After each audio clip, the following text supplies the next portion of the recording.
দাম বাড়ার আশঙ্কায় ফিলিং স্টেশনে জ্বালানি সংগ্রহে ভিড় করছেন চালকরা।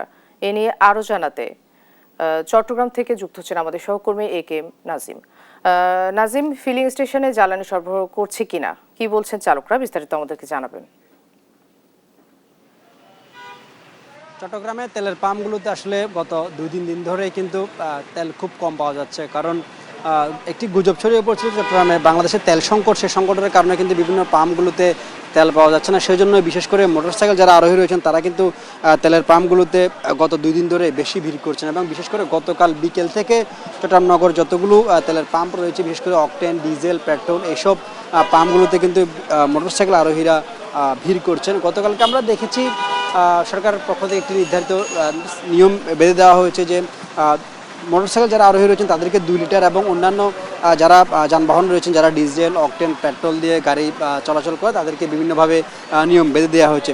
সকাল থেকে নগরীর আমরা বেশ কয়েকটি পাম্প ঘুরে দেখেছি। সেই পাম্পগুলোতে আমরা যেমনটি দেখেছি যে পাম্পগুলোতে আসলে তেলবাহী গাড়ির আসলে পর্যাপ্ত ভিড় আমরা দেখেছি। কারণ তেলবাহী যতগুলো গাড়ি রয়েছে, বিশেষ করে কার, প্রাইভেট কার, ব্যক্তিগত গাড়ি এবং মোটরসাইকেলের ভিড় বেশি দেখেছি। কারণ সবারই মনে প্রশ্ন সঞ্চয় যে আসলে পর্যাপ্ত তেল আছে কিনা বা তেল পাওয়া যাচ্ছে কিনা। সেই জন্য কিন্তু অনেকেই আমরা দেখেছি অতিরিক্ত প্রয়োজনেও কিন্তু তেলের জন্য কিন্তু পাম্পগুলোতে ভিড় করছেন। কারণ আপনি দেখছেন এখানে অধিকাংশই আমরা দেখেছি মোটরসাইকেলের আরোহীরাই কিন্তু তেলের জন্য ভিড় করছেন। এক একজনে আসলে এখানে পাম্পে এসে যেটি কথা বলেছি তারা যেমনটি বলছেন শুক্র শনি মানে 2 দিন ছাড়া প্রতি 5 দিনের মধ্যে তাদেরকে একটি যে তেলের কন্টেনার হচ্ছে একটি তেলের গাড়ি করে দেওয়া হবে এবং তারা যেন মোটরসাইকেল যারা রয়েছেন তাদেরকে 200 টাকার বেশি বা 2 লিটারের বেশি যেন তেল দিতে না পারে, সেজন্য তাদেরকে নির্দেশনা দেওয়া হয়েছে বলে পাম্পের পক্ষ থেকে আমাদেরকে জানানো হয়েছে।